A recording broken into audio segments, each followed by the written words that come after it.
로마서 13장 11절부터 14절까지의 말씀 교독합니다. 11절 제가 먼저 읽습니다.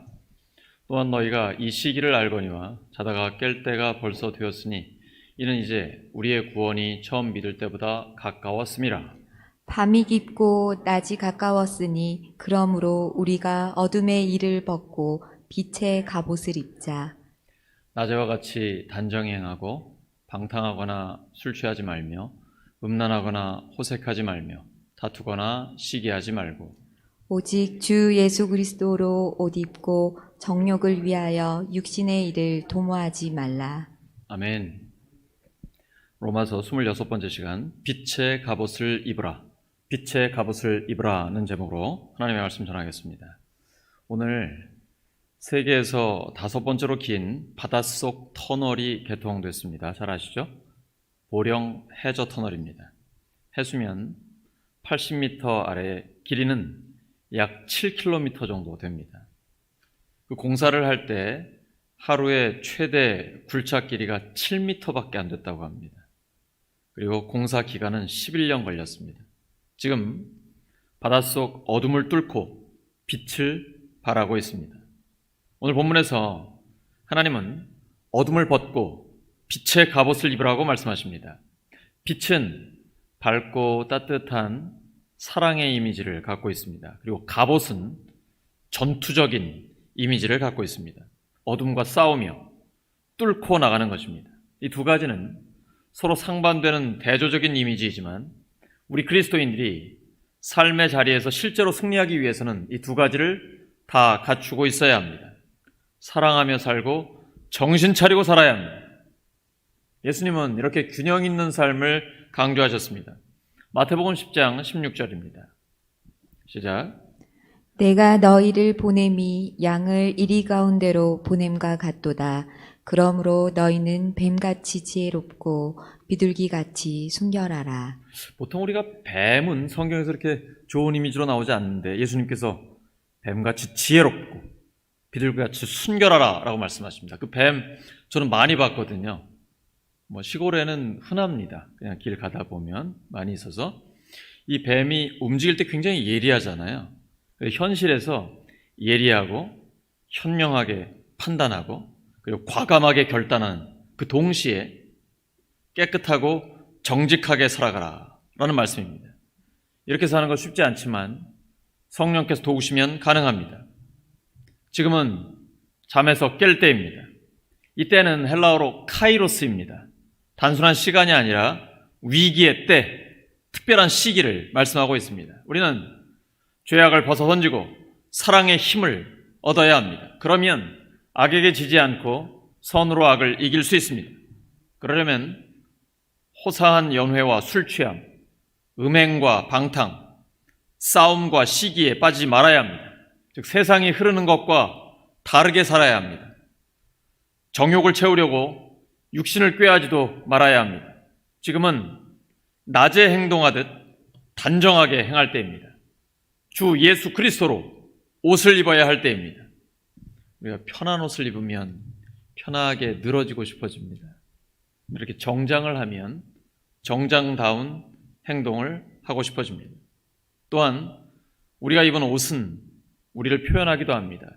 제가 평소에는 늘 그냥 정장만 입지만 세례 예식과 성찬식을 할 때는 가운을 입습니다. 옷은 그 사람을 표현하기도 합니다. 마찬가지로 예수님으로 옷을 입는다라는 것은 내 삶에 예수님이 나타나는 것입니다. 예수님이 우리의 성품으로 드러나는 것입니다. 그것이 성령의 열매죠. 우리 성령의 사람이면 성령의 열매가 자연스럽게 맺혀집니다. 사랑, 희락, 화평, 오래 참음과 자비, 양선, 신실함과 온유와 절제입니다. 제가 요즘 좀 위기감을 느낍니다. 저에게 사랑의 열매가 별로 안 보이는 것 때문입니다. 하나님 앞에 회개도 하고 몸부림치고 혹시 하나님 앞에 내가 어떤 죄를 짓고 있지는 않은가, 하나님과 나 사이를 가리고 있는 어떤 죄가 있지는 않은가, 하나님 앞에 나 자신을 돌아보고 있습니다. 내가 성령의 사람이라면 성령의 열매를 맺게 되어 있습니다. 그것이 바로 예수님의 성품이죠. 사실 예수님은 오늘 재림하실 수도 있습니다. 새 가족한테 만약에 하나님이 오늘 부르시면 천국 가실 수 있습니까? 라고 여쭤보니까 오늘 가긴 좀 이른 것 같다라고 그러시더라고요. 근데 사실 오늘 오실 수도 있습니다. 예수님의 제자는 오늘이 마지막 날인 것처럼 살아가는 사람입니다. 성도의 삶은 주님이 다시 오실 것을 기다리는 그 영광의 빛 가운데 사는 것입니다. 성도들이 이렇게 변화되면 세상이 변합니다. 지금 우리 사회는 병들어 있습니다. 그렇지 않다고 생각하시는 분 혹시 계십니까? 뉴스 보면 온통 범죄와 죄악과 어두운 것들 뿐입니다. 우리 그리스도인들이 사회에 대한 책임의식을 갖고 스스로 변하는 것만이 사회를 변화시키는 유일한 길입니다. 사회 구성원이 변하는 것만이 사회를 변화시키는 유일한 방법이기 때문입니다. 사회를 탓할 필요 없습니다. 정치인 비난할 필요 없습니다. 나부터 변하면 됩니다. 우리 성도들 먼저 변하면 실제적인 변화가 일어납니다. 하나님을 아빠, 아버지라고 부르는 하나님의 자녀들이 자부심을 갖고 살아가면 세상은 변화됩니다. 우리 성결교회 신학이 요한 웨슬레 신학의 바탕을 두고 있습니다. 요한 웨슬레가 하나님의 말씀을 전할 때 주변에 술집들이 없어졌습니다. 실제적인 변화가 일어났습니다.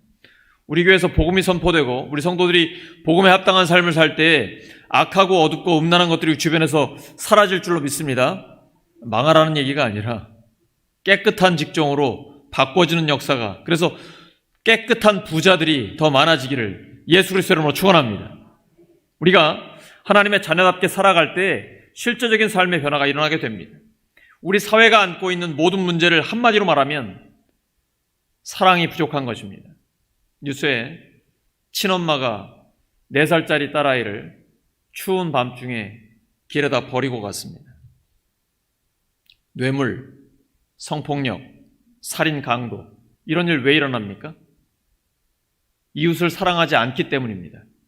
진심으로 이웃을 사랑한다면 이런 일은 일어나지 않습니다.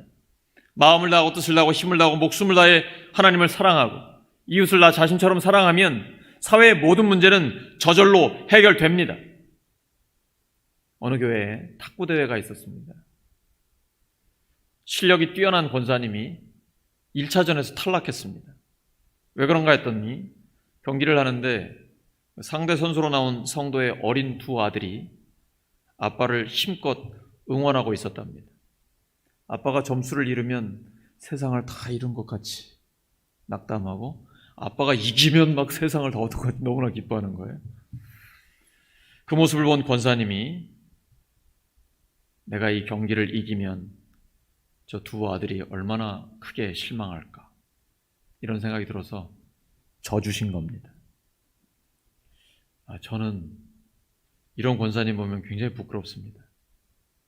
공을 보면 제가 미치는 경향이 있어가지고 목사고 장로가 안 보입니다. 그냥 그라운드에서는 다 적일 뿐입니다. 그래가지고 제가 축구를 그만뒀습니다. 제가 축구하는 걸 본 사람들이 은혜가 안 되는 것 같아서 목회를 계속하려면 공 차지 말아야 되겠더라고요. 근데 이런 권사님, 그 2 아이를 위해서 져주는 권사님, 참 이야기 보면 마음이 따뜻해집니다. 교회가 세상과 다른 것은 바로 이것입니다. 사랑이 있는 것입니다. 굉장히 어렵습니다. 그런데 할 수 있습니다. 이렇게 사랑이 실제로 있는 교회는 마귀가 틈타고 들어와도 혼비백산하고 도망치게 되어 있습니다. 우리 교회가 사랑의 용광로 같은 교회가 되기를 예수 그리스도 이름으로 축원합니다. 신앙생활 아무리 열심히 해도 사랑이 빠지면 아무 의미 없습니다. 다른 사람들에게 상처를 주게 됩니다. 우리가 누구에게 가장 상처를 많이 받을까요? 여러분 살아오시면서 어떤 사람에게 가장 많은 상처를 받았습니까? 보통은 가정에서 부모에게 상처를 많이 받습니다. 이상하죠? 나를 가장 사랑하는 부모님이 나에게 가장 큰 상처를 줍니다. 왜냐하면 부모가 율법주의적인 신앙생활을 하기 때문입니다. 사랑은 빠지고 종교생활만 열심히 하기 때문입니다. 잘 믿으려고 하면 할수록 자녀들이 상처를 더 많이 받게 됩니다. 사랑은 표현하지 않고 잘못했다고 지적만 하기 때문입니다. 밖에서는 좋은 사람이라는 평가를 받을지 모르지만 사랑하는 사람과 가족에게는 말할 수 없는 상처를 주게 됩니다. 이것을 해결하는 것은 사랑밖에 없습니다. 어떤 가정에 직장을 잃은 한 남편이 있었습니다. 남편이 말이 없어졌습니다. 집에 와도 아무 말도 안 합니다. 아내는 그것을 보고 너무나 안타까웠고 남편의 마음을 움직여보려고 여러 가지 시도를 했지만 남편은 계속 말을 하지 않았습니다. 그렇게 6개월이 지나자 걱정이 된 아내가 남편에게 편지를 썼습니다. 당신이 자랑스러운 이유 이렇게 써내렸는데 무려 51가지나 썼다고 합니다. 여보 가능할까요? 당신이 자랑스러운 이유 51가지. 남편은 그 편지를 보고 눈물을 흘리며 처음으로 웃었고 그러면서 말문이 트였다고 합니다. 아내의 사랑이 낙심한 남편을 웃게 만들었습니다. 그렇다면 우리를 위해 죽으시고 부활하신 예수님의 사랑이 우리를 변화시킬 수 있을까요? 있습니다. 내 마음에 계신 예수님은 나를 사랑의 사람으로 변화시키십니다. 인상이 달라집니다. 기대하십시오. 우리들의 인상은 점점 더 사랑이 많은 사람으로 변화될 것입니다. 막 옆 사람 보기가 부담스러울 거예요. 너무 빛나가지고. 하나님이 그렇게 만들어 주실 것입니다. 갈라디아서 2장 20절대로 살면 됩니다. 내가 그리스도와 함께 십자가에 못 박혔나니 그런즉 이제는 내가 사는 것이 아니 오직 내 안에 그리스도께서 사시는 것이라. 이제 내가 육체 가운데 사는 것은 나를 사랑하사 나를 위하여 자기 자신을 버리신 하나님의 아들을 믿는 믿음 안에서 사는 것이라. 간단히 말하면 나는 죽고 예수님으로 살면 됩니다. 사랑하려고 노력하는 것과는 다릅니다. 사랑을 하게 되는 것입니다. 신앙생활은 내가 하는 것이 아니라 그렇게 되는 것입니다. 이게 진짜 예수님 믿는 것입니다. 우리는 이미 평생 사랑하고도 남을 넘치는 사랑을 하나님께 받았습니다. 로마서 5장 8절입니다. 시작. 우리가 아직 죄인 되었을 때 그리스도께서 우리를 위하여 죽으심으로 하나님께서 우리에 대한 자기의 사랑을 확증하셨느니라. 우리가 사랑이 많을 때요? 우리가 착하게 잘 살 때요? 아닙니다. 우리가 아직도 죄인이었을 때 예수님께서는 우리를 위해 먼저 죽어주셨습니다. 그게 하나님의 사랑입니다. 우리에게 주신 성령을 통해 하나님의 사랑이 우리 마음에 부어졌습니다. 먼저 사랑을 받은 우리가 사랑하는 것은 너무나 당연하고 자연스러운 것입니다. 이번에 10대 청소년들이 성매매를 계속하고, 그러니까 학교 밖에 있는 가출 청소년들이 10대 여학생들이죠. 그 성매매에서 헤어나오지 못하는 것을 보고 인터뷰하고 조사한 연구 결과가 나왔습니다.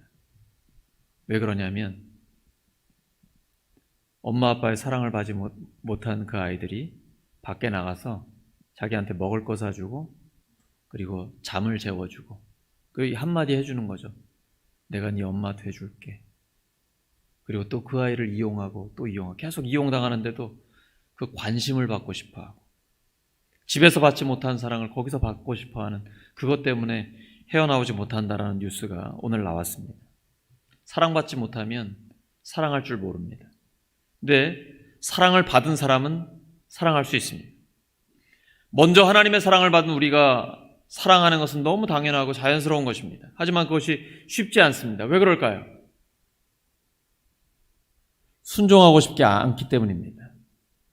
우리 주변에는 사랑스러운 사람들도 많지만 사랑하기 참 어려운 사람들도 있거든요.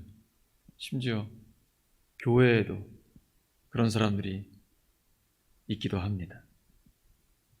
그때 하나님께서 우리에게 이렇게 말씀하시지 않을까요? 얘야, 너 그 사람 보기 싫지?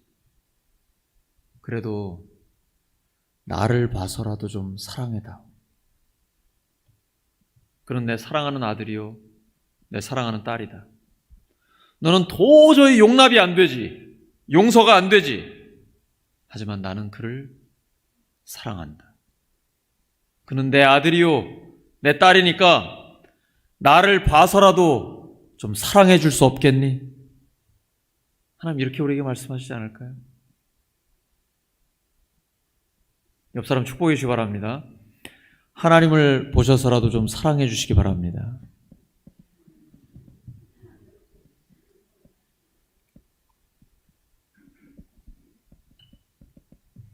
로마서 5장에는 내가 연약할 때, 내가 죄인 되었을 때, 심지어 내가 하나님의 원수였을 때 하나님은 먼저 나를 사랑하셨습니다. 우리도 사랑하기 어려운 사람을 먼저 사랑하기를 소망합니다. 그럼 이제 성도님들이 저한테 물으실 거 아니에요. 당신은 그렇게 사랑하고 있습니까? 못합니다, 저도. 어렵습니다.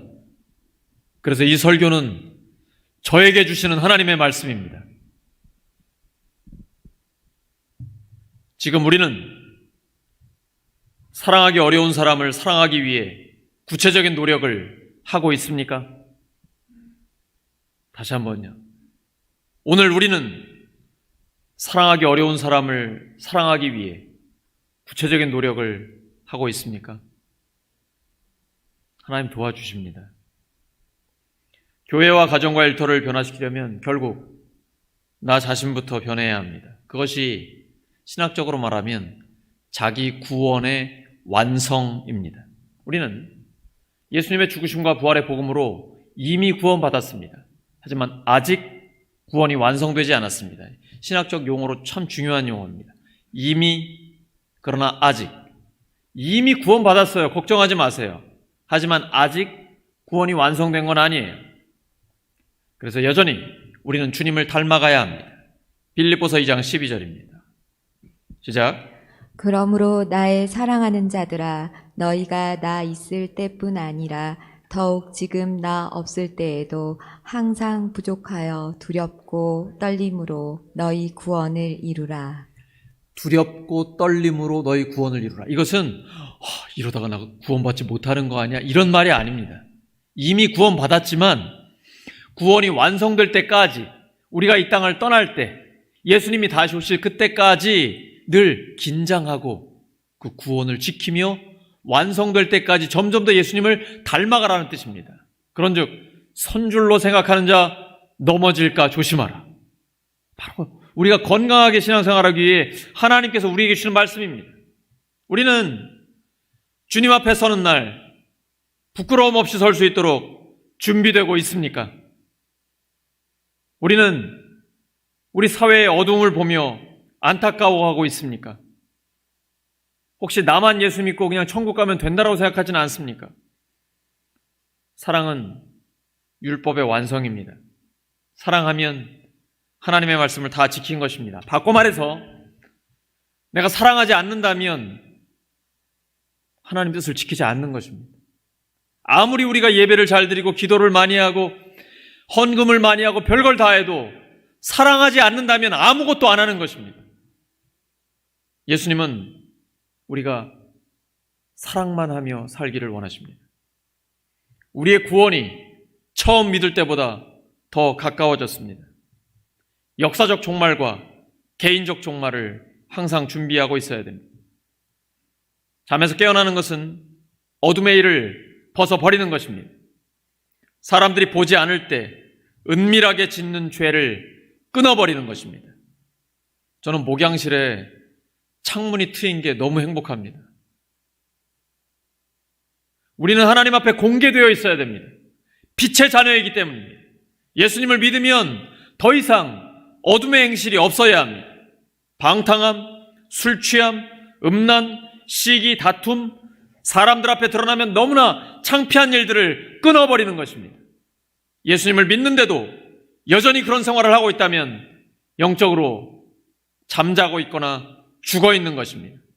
예수님은 우리에게 깨어 기도하라고 하십니다. 예수님 믿는 사람은 사람들이 보든 안 보든 똑같이 사는 사람입니다. 성도는 빛의 갑옷을 입습니다.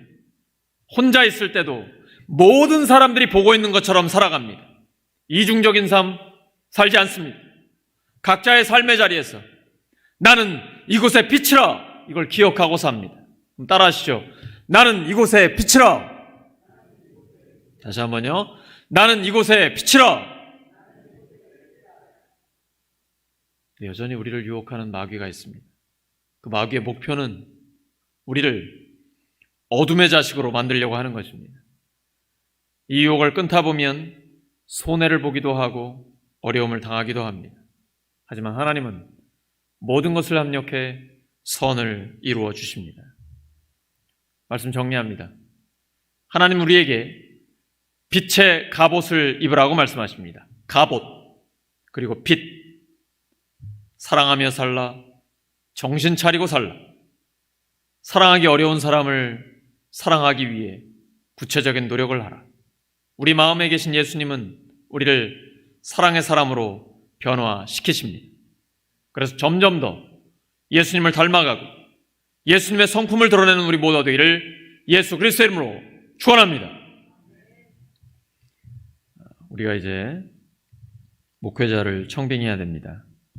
유아 유치부 담당 목회자, 그리고 청소년교회, 청년교회 담당 부목사를 청빙하는 중에 있습니다. 하나님께서 신실한 목회자, 열정적인 하나님의 사랑, 그리고 특별히 찬양 인도의 은사가 있는, 그래서 우리의 예배 가운데 그 찬양이 더욱 하나님 앞에 드려지고 그 찬양 가운데 하나님의 임재를 경험하게 해주시라고 우리가 청빙하는 목회자들을 위해서 하나님 앞에 간구하겠습니다.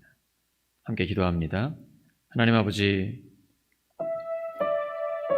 저희 울산 선결교회의 유아유치부 담당, 그리고 청소년교회와 청년교회 담당 목회자들을 청빙하고 있습니다. 하나님, 저희 교회에 꼭 맞는 신실하고 열정적인 하나님의 사람들을 보내주시옵소서. 특별히 찬양의 은사가 있어서 우리의 예배 찬양 때마다 하나님이 기뻐하시는 찬양이 올려지고 더욱더 찬양 가운데 임재하시는 하나님을 깊이 경험할 수 있도록 하나님께서 도와주시옵소서. 하나님, 저희들에게 빛의 갑옷을 입으라고 말씀하셨습니다.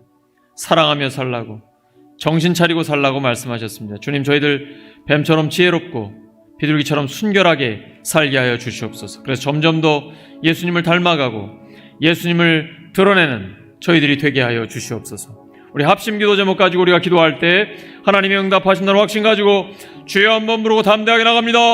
주여!